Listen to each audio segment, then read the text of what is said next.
میرے اسلامی بہن بھائیوں کو السلام علیکم ورحمۃ اللہ وبرکاتہ۔ درود پاک میں بخل کرنے والوں کے واقعات۔ ابو علی عطار رحمۃ اللہ تعالیٰ علیہ فرماتے ہیں، میرے لیے ابو طاہر نے کچھ اجزاء لکھے تو میں نے ان اجزاء میں دیکھا جہاں کہیں نبی اکرم صلی اللہ تعالیٰ علیہ وآلہ وسلم کا نام نامی اسم گرامی لکھا، ساتھ لکھا تھا صلی اللہ علیہ وسلم تسلیماً کثیراً کثیراً کثیراً۔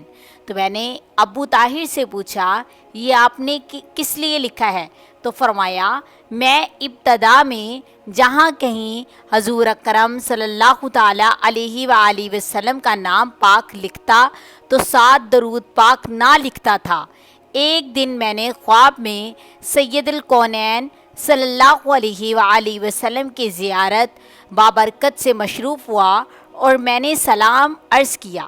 سید دو عالم صلی اللہ تعالیٰ علیہ وآلہ وسلم نے چہرہ انور دوسری طرف پھیر لیا۔ میں نے دوسری طرف ہو کر سلام عرض کیا تو میرے آقا نے دوسری طرف چہرہ انور پھیر لیا۔ پھر میں نے سامنے سے ہو کر عرض کیا، اے میرے آقا، آپ میری طرف سے چہرہ انور کیوں پھیر لیتے ہیں؟ فرمایا، اس لیے کہ تو کتاب میں میرا ذکر کرتا ہے تو مجھ پر درود پاک نہیں لکھتا۔ شیخ ابو طاہر فرماتے ہیں، میں اس دن سے جب بھی شاہ کونین صلی اللہ تعالیٰ علیہ وآلہ وسلم کا نام نامی لکھتا ہوں تو یہ ساتھ ضرور لکھتا ہوں، صلی اللہ علیہ وسلم تسلیماً کثیراً کثیراً کثیراً۔ ایک شخص باوجود نیک اور پرہیزگار، پابند نماز روزہ ہونے کے درود پاک پڑھنے میں کوتاہی اور سستی کیا کرتا تھا۔ ایک رات خواب میں سید دو عالم صلی اللہ تعالیٰ علیہ وآلہ وسلم کی زیارت باسعادت سے مشروف ہوا، مگر حضور انور صلی اللہ تعالیٰ علیہ وآلہ وسلم نے اس کی طرف کوئی توجہ نہ فرمائی۔ وہ بار بار کوشش کرتا اور شاہ کونین صلی اللہ تعالیٰ علیہ وآلہ وسلم کے سامنے آتا، مگر ہر بار سرکار اس سے اعراض فرماتے۔ آخر اس نے گھبرا کر عرض کی، یا رسول اللہ، کیا آپ مجھ سے ناراض ہیں؟ فرمایا، نہیں۔ عرض کی، اگر نہیں تو حضور مجھ پر نظر عنایت نہیں فرما رہی۔ فرمایا، میں تجھے پہچانتا ہی نہیں ہوں۔ عرض کی، یا رسول اللہ، میں آپ کی امت کا ہی ایک فرد ہوں، اور میں نے علماء کرام سے سنا ہے کہ حضور اپنی امت کو بیٹوں سے بھی عزیز رکھتے ہیں۔ فرمایا، ایسا ہی ہے، مگر تم مجھے درود پاک کا تحفہ نہیں بیچتے۔ میری نظر عنایت اور شفقت اس امتی پر ہوتی ہے جو مجھ پر درود پاک پڑھتا ہے۔ وہ شخص بیدار ہوا اور اس روز سے ہر روز بڑے شوق و محبت سے درود پاک پڑھتا ہے۔ ایک دن پھر وہ خواب میں زیارت مصطفیٰ صلی اللہ تعالیٰ علیہ وآلہ وسلم سے مشروف ہوا اور دیکھا کہ سرکار بڑے خوش ہیں۔ فرماتے ہیں، اب میں تمہیں خوب پہچانتا ہوں، قیامت کے دن میں تمہاری شفاعت کروں گا، لیکن درود پاک نہ چھوڑنا۔ ایک شخص جب کبھی نبی اکرم صلی اللہ تعالیٰ علیہ وآلہ وسلم کا ذکر پاک سنتا تو وہ درود پاک پڑھنے میں بخل کرتا تو اس کی زبان گونگی ہو گئی اور آنکھوں سے اندھا ہو گیا، پھر وہ حمام کی نالی میں گر گیا اور پیاسا مر گیا، نعوذ باللہ۔ ایک عالم دین نے کسی رئیس کے لیے جو کہ موتا شریف سے بڑی محبت کرتا تھا، اس کے لیے موتا شریف کا ایک نسخہ تحریر کیا اور خوب اچھی طرح سے لکھا، لیکن اس نے جہاں سید دو عالم صلی اللہ تعالیٰ علیہ وآلہ وسلم کا نام نامی آیا وہاں سے درود پاک حذف کر دیا اور اس کی جگہ صرف سواد لکھ دیا۔ لکھ لینے کے بعد جب اس رئیس کے ہاں پیش کیا تو وہ دیکھ کر بہت خوش ہوا اور اسے انعام و کرام دینے کا ارادہ کیا، مگر اس نے انعام دینے سے پہلے اس کی اس خیانت کو دیکھ لیا۔ دیکھنے کے بعد بجائے انعام کے اسے دھکے دے کر نکال دیا، اور پھر وہ عالم دین کنگال ہو گیا۔ اور ذلت کی موت مر گیا۔ استغفر اللہ، نعوذ باللہ۔ حضرت ابو زکریا عابدی رحمۃ اللہ تعالی علیہ نے فرمایا، مجھے ایک دوست نے بتایا ہے کہ بصرہ میں ایک آدمی حدیث پاک لکھا کرتا تھا اور قصداً حضور کے نام پر درود پاک لکھنا چھوڑ دیتا تھا کاغذ کی بچت کے لیے، تو اس کے دائیں ہاتھ کو آکلہ کی بیماری لگ گئی اور وہ اس کی درد میں مر گیا، نعوذ باللہ۔ شفاء الاسقام میں ہے کہ ایک کاتب تھا، کتابت کرتے وقت جہاں نبی اکرم صلی اللہ تعالیٰ علیہ وآلہ وسلم کے نام نامی کے ساتھ صلی اللہ تعالیٰ علیہ وآلہ وسلم لکھا ہوتا، وہ اس کی جگہ صرف صاد لام عین میم لکھتا، تو اس کا مرنے سے پہلے ہاتھ کٹ گیا۔ استغفر اللہ۔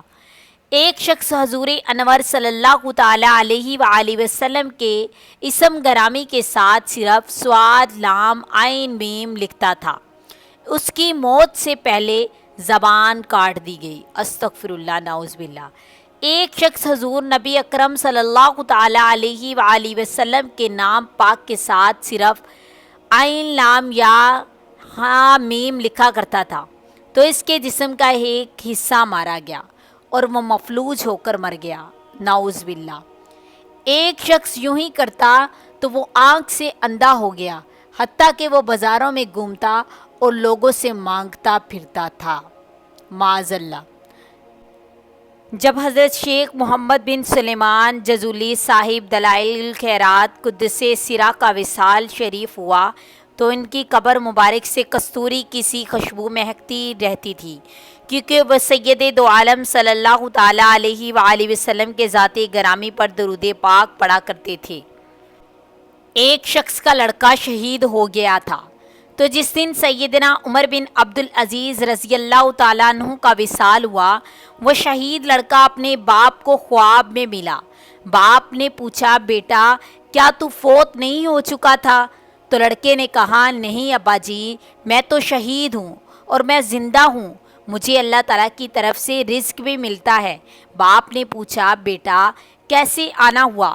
جواب دیا، ابا جی آج آسمانوں میں منادی کرائی گئی ہے کہ سارے نبی، سارے صدیق، سارے شہید عمر بن عبدالعزیز کے جنازہ پر پہنچ جائیں، تو میں بھی نماز جنازہ میں شرکت کے لیے آیا تھا، پھر شوق آیا کہ ابا جی کو سلام کراؤں، اس لیے آپ کے پاس آیا ہوں۔ جب حضرت سہل تستری رضی اللہ تعالیٰ عنہ کا وصال ہوا تو لوگ ان کے جنازے پر ٹوٹ پڑے اور ایک شور برپا ہو گیا۔ شہر میں ایک یہودی رہتا تھا جس کی عمر 70 سال تھی۔ اس نے جب یہ شور سنا تو وہ بھی دیکھنے کے لیے نکلا۔ لوگ جنازہ مبارک اٹھائے جا رہے تھے۔ جب اس نے دیکھا تو اس نے آواز بلند کہا، اے لوگو، جو میں دیکھ رہا ہوں کیا تم بھی دیکھ رہے ہو؟ لوگوں نے پوچھا، تو کیا دیکھ رہا ہے؟ اس نے کہا، میں دیکھ رہا ہوں کہ آسمان سے اترنے والوں کی قطار لگی ہوئی ہے اور وہ جنازہ کے ساتھ برکت حاصل کرتے جاتے ہیں۔ وہ یہودی مسلمان ہو گیا اور وہ بہت اچھا مسلمان ثابت ہوا، سبحان اللہ۔ عاشق رسول سید و سندی محدث اعظم پاکستان مولانا سردار احمد صاحب رحمۃ اللہ تعالیٰ علیہ کا جنازہ مبارک جب لاہور اسٹیشن سے جامعہ رضویہ لایا جا رہا تھا، جنازہ مبارک جب کچہری بازار کے سرے پر پہنچا تو انوار و تجلیات کی بارش ہو رہی تھی، جو کہ عقید تمندوں نے سر کی آنکھوں سے دیکھی، بلکہ دیکھنے والوں نے اپنے ساتھ چلنے والوں کو بھی دکھائی، اور اس نور کی بارش کو دیکھ کر کئی غلط عقیدہ والے طائب ہوئے۔ اس نوری بارش کو جو کہ محدث اعظم پاکستان قدس سرہ کے جنازے پر ہوئی تھی، دیکھنے والے احباب اب بھی موجود رہے، اور یہ کرامت اس وقت کے لیے مقامی اخبارات میں بھی شائع ہوئی تھی، جن میں سے کچھ اخبارات فقیر کے پاس اب بھی موجود ہیں۔ بے ادبی و گستاخی کرنے والوں کے چند واقعات۔ میرے اسلامی بہن بھائیوں، شان رسالت و نبوت تو بڑی اعلیٰ وارفہ ہے۔ فقیر کہتا ہے کہ جو حبیب خدا سید الانبیاء نور مجسم شفیع اعظم صلی اللہ تعالیٰ علیہ وآلہ وسلم کے دامن کے ساتھ وابستہ ہو گیا، اس کی شان میں گستاخی کرنے والوں کا انجام نہایت مکروہ اور بھیانک ہوتا ہے۔ چند واقعات پڑھے ہیں ایمان محفوظ رکھنے کے لیے۔